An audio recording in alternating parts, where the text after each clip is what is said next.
Thank you, Mr. Chairman. I yield back. Gentleman yields back. Chair thanks the gentleman from Texas is recognized.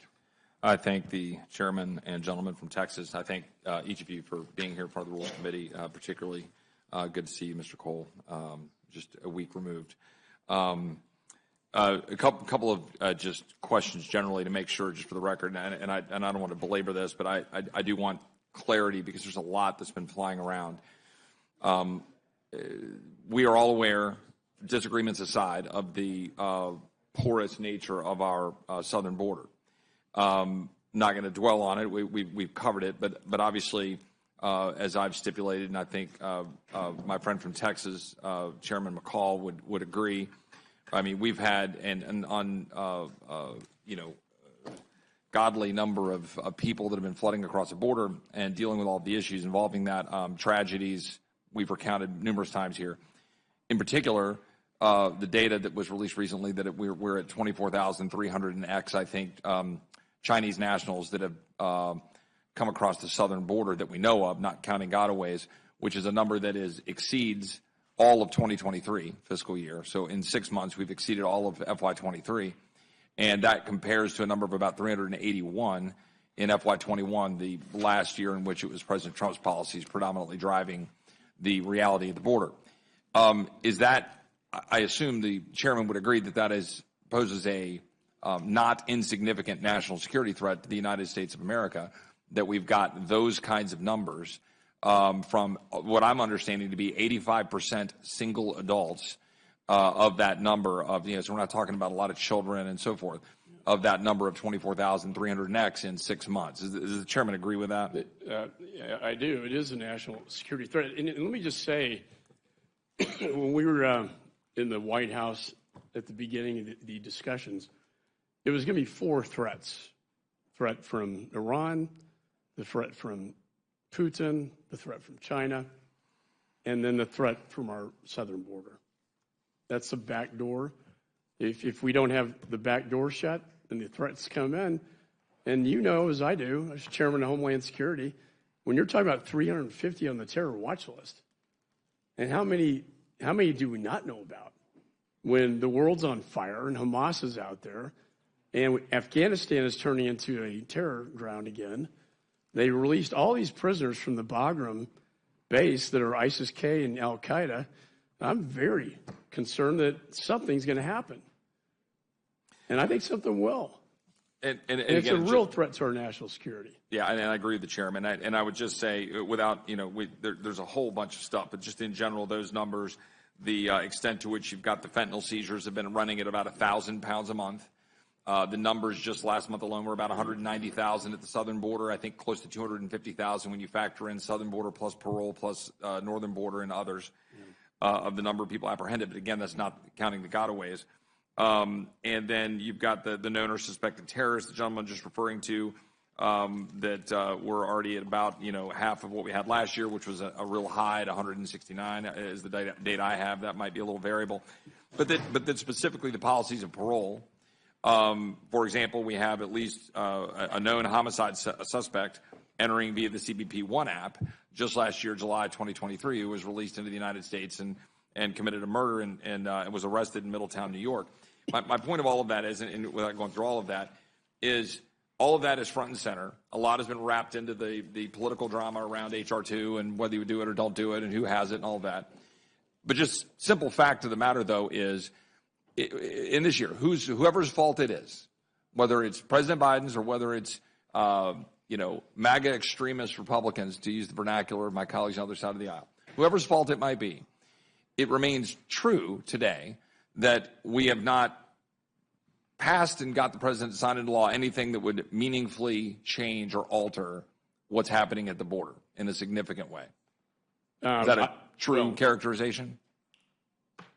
We have not, we passed HR2 out of the House. Right. I said, but signed into law. Right. So we passed out of the House. But again, even just the back and forth aside about whose fault it all is, what has not happened is we have not signed into law anything to deal with the border. But can I make a point? Yeah. I agree with that.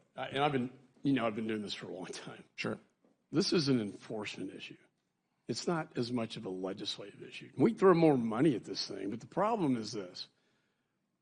we had policies in the prior administration that worked. You know, Remain in Mexico has been on the books for 30 years. It's just we finally had a president that would enforce it. So a lot of this we could enact, but if he's not going to enforce it, and that's the thing, Remain in Mexico, you know, I marked that up out of my committee as an HR2. He would rather us give him cover with some bipartisan watered down bill than something like he could go back to what the Trump administration did with existing authorities and secure that border. He's the one that made the choice not to do it. He reversed the policies. When I went over, when we present our case to the Senate in the so-called trial that didn't happen, get this. Mayorkas, there's a statute, as you know, aggravated felons must be detained, shall be detained. You know, as an attorney, that shall means mandatory. Yep. Who are aggravated felons? Murderers, rapists, pedophiles, drug traffickers. And he sends a memo to his Border Patrol agents saying, hey, don't take prior convictions into account when determining whether to detain. So what was the result of that policy? All these dangerous, violent criminals released in our society. So, and I agree with the chairman, and I'll just move to the conclusion on this, which is that I partially agree with the chairman. I recognize his point. I agree with the general point about the blame there.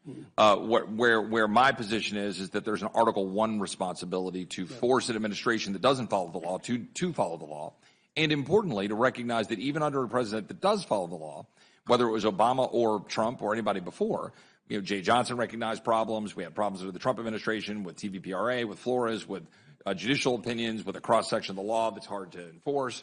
All of those things that we need to address it, and we need to address those issues in order to actually secure the border, and Congress does need to act.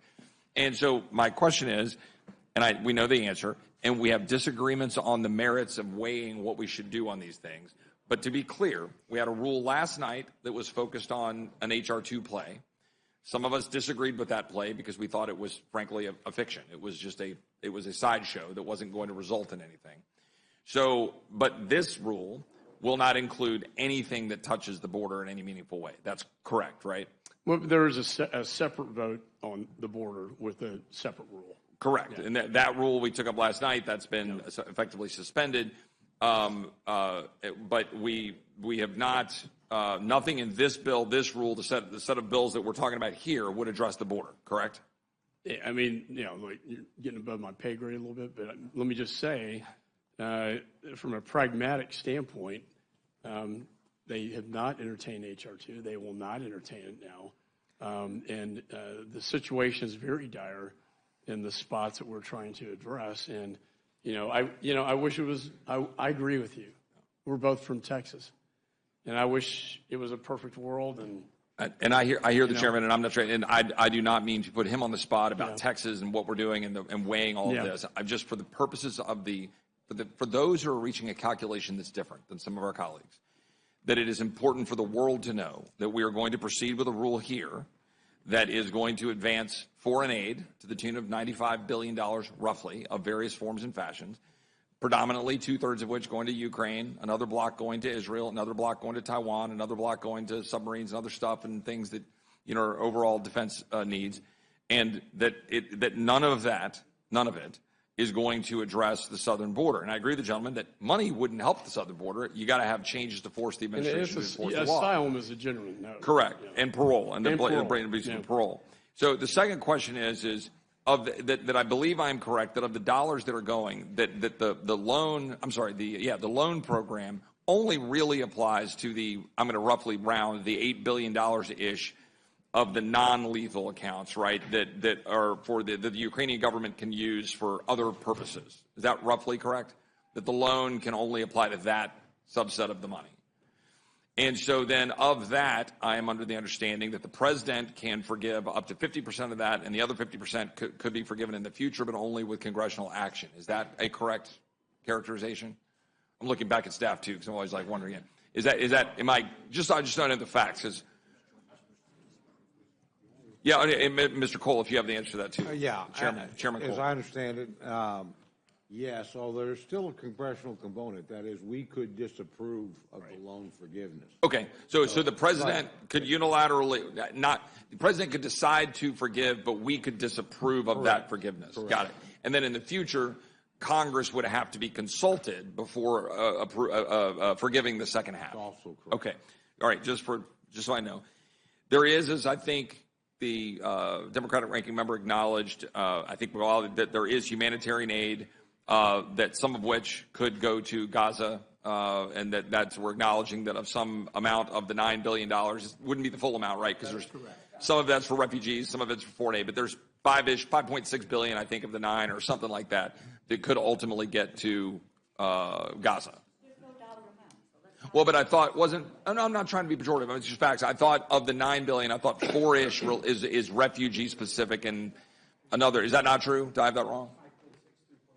Okay, I thought there was a characterization. Is that not accurate? That like 5.x is available for humanitarian generally, and like 4-ish is specific to refugees. Apparently, there are 2 accounts, but they're both for the. It's not divided, but Okay. the way in which you said. Okay, There I are just 2 again accounts just in which that money flows. I'm just trying to for the few members watching all of this and a few Americans, I want them to at least know the facts on it. Obviously, I've got concerns about that in terms of dollars that can flow and end up in the hands of Hamas. Can I? Yeah, sure. The one point is, and this was a very important point, is we prohibit all funding to UNRWA. Sure. Because UNRWA, as you know, 12 employees were part of the invasion. Yep. Israel, their headquarters were underneath, or Gaza's Hamas's headquarters were underneath UNRWA in the tunnel. So none of this money can go to UNRWA. Sure, and I appreciate that, and that is a good move. And I introduced legislation 3 years ago to defund, UNRWA, recognizing why that's a travesty. I wish we'd have done that before October 7th. We had votes in our appropriations bills last September to do that. I applaud Republicans. We were trying to do that. But I would note, though, that a lot of these funds are fungible, and just knocking down that one account on UNRWA doesn't necessarily prohibit through these billions of dollars flowing. And in fact, many watchers of this, including friends of mine in Israel, who have raised the question to me in direct communication, saying this additional money, while we're funding Israel and they want the funds, and they do, they recognize this money would be used by an administration that is hell-bent on, frankly, interfering with Israel to find a way to get that money to ways that, and if it gets to Gaza, it gets to Hamas. But my direction is private NGOs, Catholic Relief Services, right? World Food Program. These are, David Beasley, World Food Program, now Cindy McCain, but now Catholic Relief Services. They're on the ground. Yeah. And they should be taking over the responsibilities of UNRWA. Well, my only observation on that is I don't have a lot of confidence in NGOs after what I've been seeing down on the southern border. But moving on, just for the sake of time, and I'm going to skip a couple things that I wanted to cover, but one general question for you, Mr. McCall, which may not be fair to you versus another member, and I want to be careful in the way I ask this for purposes of national security and everything else, but how would we characterize America's relative, within a publicly available to talk about non-classified way, if it's possible, and it may not be, relative stockpile of munitions from today, from where we were, say, in March of 2022, 2 years ago, before we were engaging in support for Israel, for Ukraine, well, Israel too, but for Ukraine, and again, within the parameters of what we can publicly talk about. Yeah, and I don't have the exact numbers, but what I'll tell you is what we have put into Ukraine are older, the old weapons. Old stockpiles that were sitting around, and what this 80% again of this funding goes to our own defense industrial base to modernize and update our defense industrial base and produce new weapons that are better. We're giving them old stuff, and Eastern Europe's given all the old Russian equipment that they have, so they're getting the older things.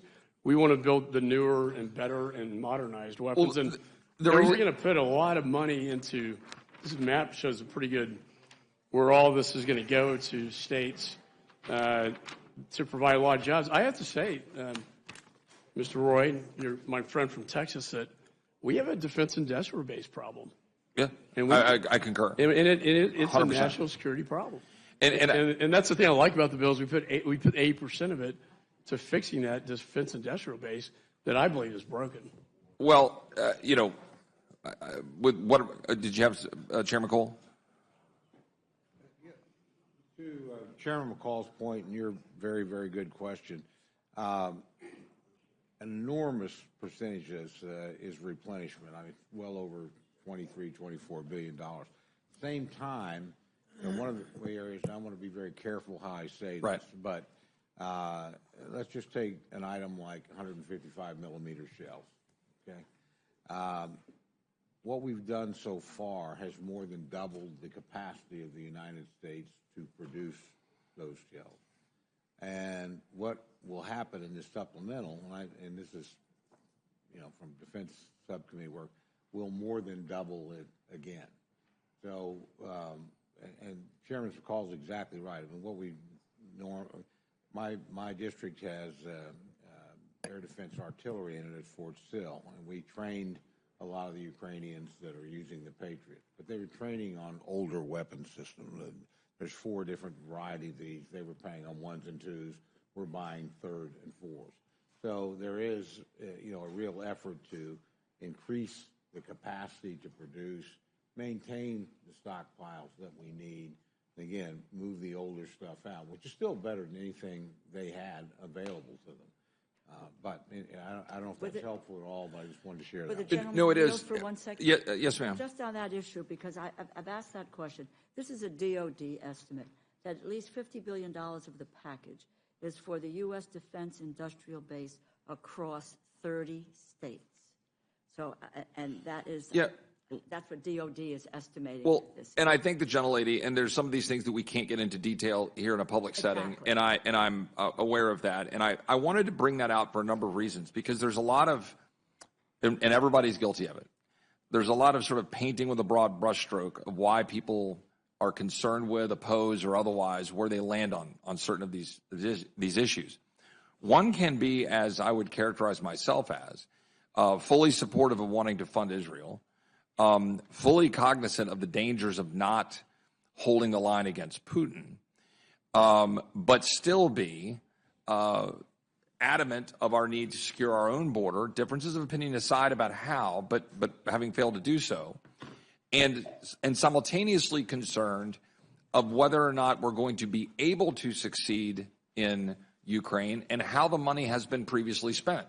So even here today in the testimony, we have heard, but in a positive, I think, posturing by the chairman, I think, of saying we're going to try to release and force the administration to provide at least certain weapons that might help them win it, and be more aggressive on that front. But meanwhile, a lot of my constituents are going, well, wait, we had $113 billion, and some of that's been allocated, and I get there's different ways to frame those dollars, that was already put forward and appropriated. And you're saying, well, okay, how was that spent? And so now we're trying to say, well, if Ukraine needs more in order to, hold the line, and to be clear, I don't have a clear mission out of this administration. I don't know whether we're talking about the 1991 lines. I don't know whether we're talking about, every inch of Crimea, every inch of Donbass. I don't know whether we're talking about, we're trying to buy time to hold the line on the western edge of the front and, east of Kyiv to try to prevent them from coming to Kyiv, but then have a serious discussion and a ceasefire about the territories that's already been disputed and gained by Russia. I don't have the foggiest clue of what our administration's position and posture is on that with clarity, because we have gotten different views out of the administration on that.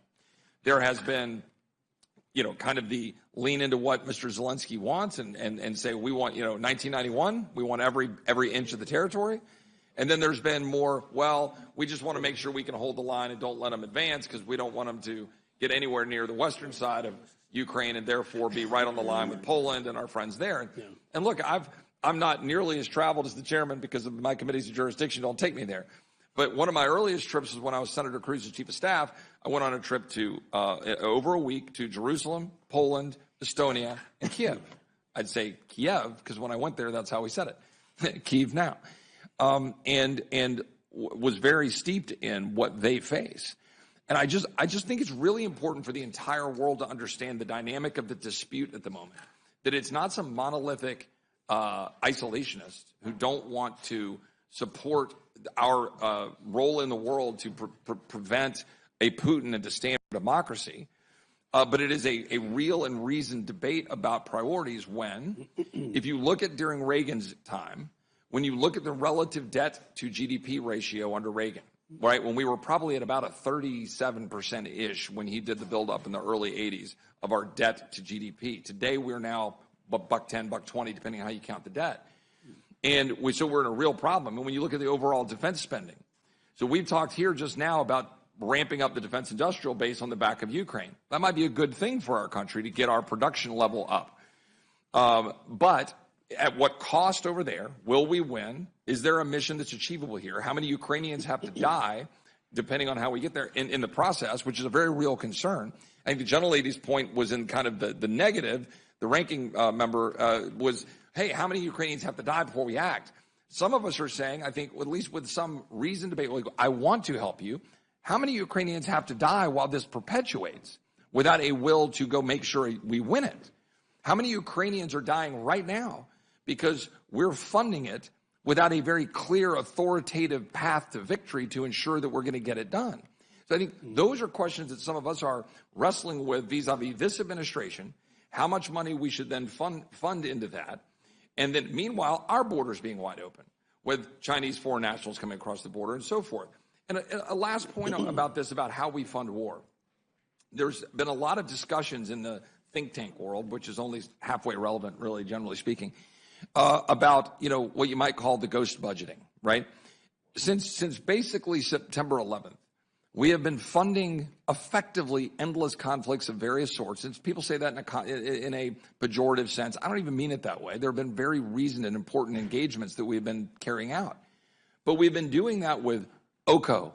We've been doing that with budget line items with supplemental spending like we're doing now. Whereas prior to September 11th, we were forcing sacrifice among the American people to say, okay, if your blood and or your treasure are going to be sent into battle, that you have to sacrifice. There's going to be increased taxes. There's going to be war bonds. There's going to be, you're going to stop buying sugar. You're going to stop buying tires. You're going to have something that you're going to have a stake in that as a country. And we have not been doing that. We've literally done nothing but borrow money to fund conflict for the last 25 years. That, I believe, is a fundamental problem and disconnect here. So to the concern that I have here is that plus border equals problem with the rule. Last point I'll make, and then I'll yield back for purposes of time, is this notion of this being kind of an open process. And with all due respect to the former chairman and the current chairman of appropriations, and I hear what he's saying. But in truth, for the average American to understand, what we've got now, I think to the approval of our Democratic colleagues, is effectively the Senate bill broken into some pieces, put down on the floor, yes, with some possible amendments, largely all predetermined and pre-cooked, and it's going to be what we call MERVed. That's a weird inside the Beltway term for smashing it back together. They're going to be put back together to send over to the Senate in roughly the structure of the Senate bill. This is why we know, and the reporting confirms, that Senator Schumer and to some degree Leader Jeffries have all applauded that this is the result that they want. The reason President Biden yesterday was saying that he's applauding it is it's the result the president wants. This is to achieve the objective of effectively the Senate bill from 65 days ago. Therefore, that is why some of us have strong reservation, and more than strong reservation, but objection. Because this is not putting Ukraine on the floor for a week of full unfettered debate like we're having here. This is a good conversation. The panel has laid out, I think, a whole lot of really important points about what we need to do as a country. But what we've done is decided, and we've decided it in the way we typically do, without the full-throated debate I think you should have on the floor on independent bills, or if you're going to package it together, then last point I'll make is you should honor the commitments that you make. And with all due respect to the speaker, when the speaker said, for example, on November 5th, 2023, we can do all these things together, but when you couple Ukraine and the border, that makes sense to people.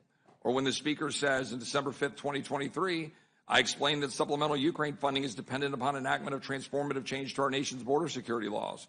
Or when the Speaker said on December 12, 2023, from the very beginning when I handed the gavel, we needed clarity on what we're doing in Ukraine and how we'll have proper oversight of the spending of precious taxpayer dollars, and we needed transformative change at the border. Or as the Speaker said at the border, down in Texas in January, quote, I told the President that I've been saying for many months, and that is we must have change at the border, substantive policy change. I could go on and on. I won't. This is where the people that I represent fall. And that is why I have strong reservations and concerns and don't believe that I can support the rule. The gentlelady's been wanting to talk, and I'll certainly yield to the gentlelady. I appreciate gentlemen yielding, and I thank you. And I just as a point of clarification, because there's been a lot of discussion about the border. But when there was a bipartisan agreement overall, and the border piece was a part of that, and this was quite afterward, when the former president indicated his opposition to the bill, and then it fell apart, and we were no longer going to have any border piece of it. I just think it's important to note, because we keep making reference to border security, okay? This was Division B, Border Security and Combating Fentanyl Supplemental Appropriations, 2024. And I don't have time here for the committee to read what was then excised, and what the Republicans have walked away from what was in this a portion of the bill in terms of border security. In the criminal division, combating human trafficking and smuggling that affect U.S. border communities. This is the Texas communities that we're talking about. Yes, additional immigration teams, Marshal Services, Federal Prison Detention, Drug Enforcement Administration, U.S. Customs and Border Protection, U.S. Immigration and Customs Enforcement, federal law enforcement training centers. I'm not reading it all because it's just too much. There was efforts on the unaccompanied children program, USCIS Direct Hire Authority, ICE Direct Hire Authority, Supplemental Commissioner Authority and definitions, training for U.S. Border Patrol, electronic notices to appear. It goes on. Again, there was substantial approval in a bipartisan way on border security measures. And when the former president made his determination and said, this is not something we want to provide a win for, I think the American public needs not just to hear border security, but I think the American public has got to understand where the Republicans have really walked back on border security by saying no to this. You can just continue to use that phrase and the pejorative way, but not talk about what it is that was relinquished in terms of getting control of the border. And I am someone who believes that we do have to have border security and get control of the border. And I appreciate that. I want to give the chairman time to speak, and I want to be able to get my time back. But the chairman wanted to engage. Yeah, just quickly to add a couple of things, and I didn't particularly want to be drawn into the border discussion,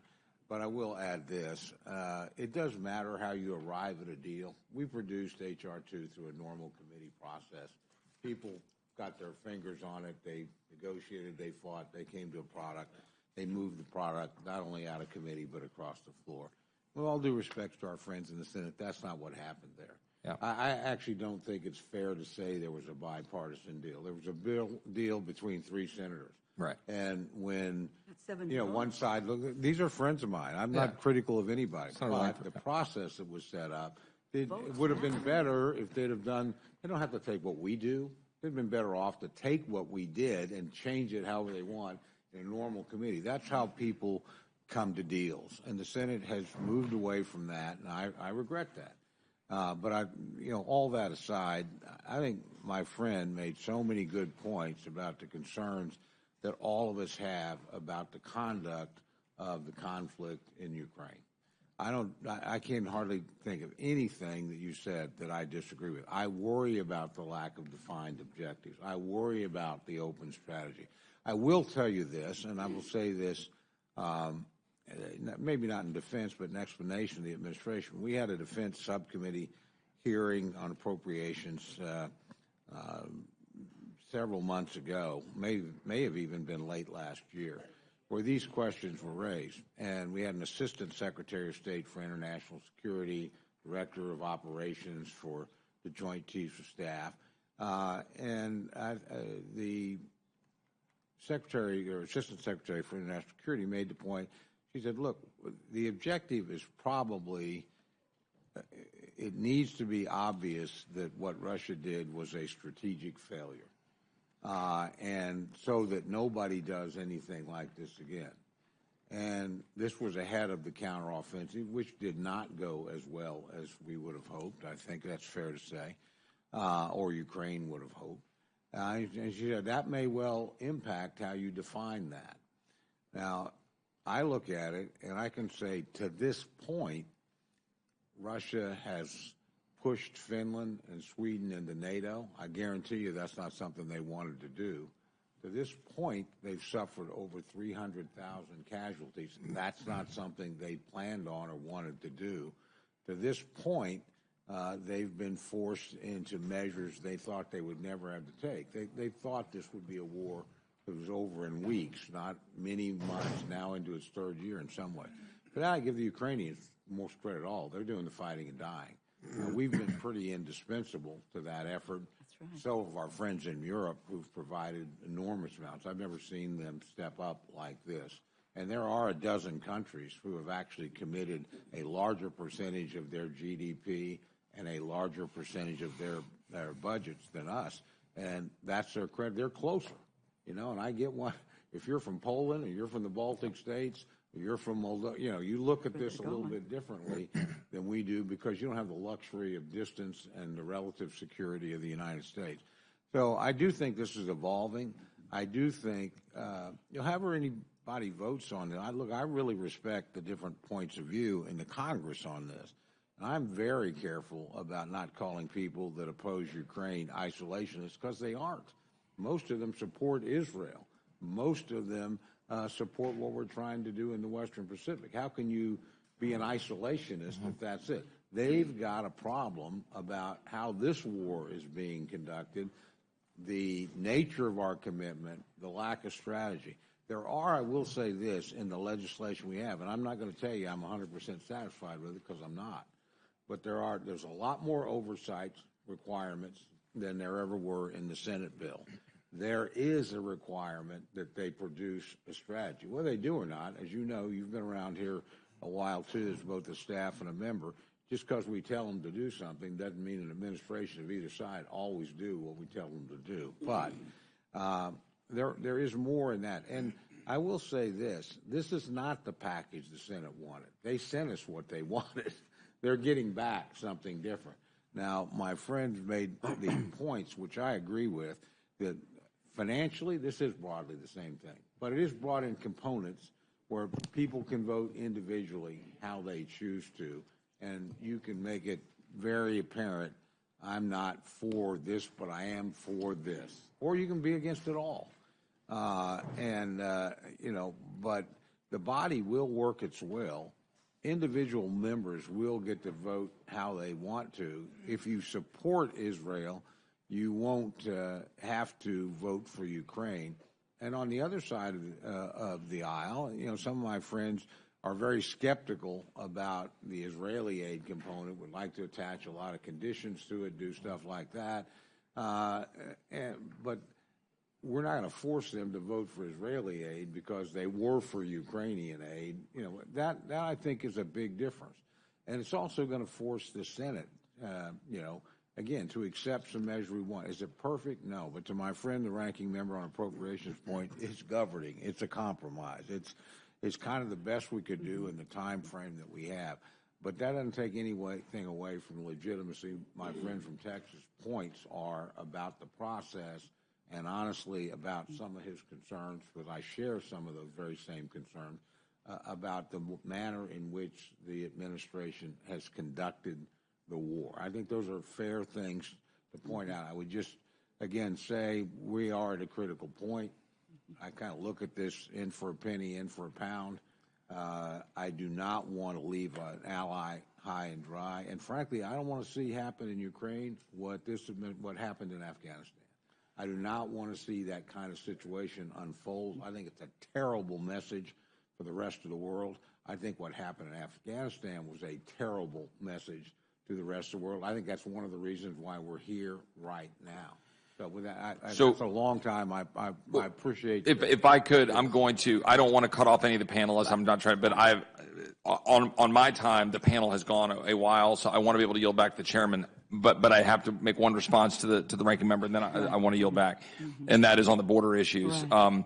The package bill would have demonstrably codified the mass release of individuals by its own wording.